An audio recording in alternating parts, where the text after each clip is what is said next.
Hello সবাইকে, তোমরা সবাই কেমন আছো? এই পাঞ্জাবিটা আমাকে একটা দিদি করতে দিয়েছিল।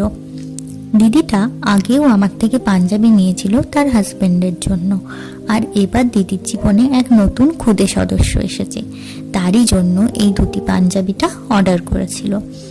এই হ্যান্ড পেন্টিংয়ের কাজটাকে প্রফেশনালি নেওয়ার পর অনেক খারাপ এক্সপিরিয়েন্সও হয়েছে, তবে তার চেয়ে অনেক বেশি ভালো এক্সপিরিয়েন্স হয়েছে। খারাপ এক্সপিরিয়েন্সের কথা আজকে বলবো না, কারণ এই দিদির সাথে আমার ভীষণ ভালো সম্পর্ক। বেশিরভাগ মানুষই আমার কাজকে ভীষণ ভালোবাসে, আর তারা এত সুন্দর করে অ্যাপ্রিসিয়েট করে, তাদের সেই অ্যাপ্রিসিয়েশনগুলোই ভালো কাজ করতে আরও উৎসাহ দেয়। এই দিদিও তাই এত সুন্দর করে অ্যাপ্রিসিয়েট করে যে সেটা ঠিক বোঝাতে পারবো না। থ্যাংক ইউ মহুয়াদি, সবসময় এভাবেই আমাকে আর আমার কাজকে ভালোবাসা দিও।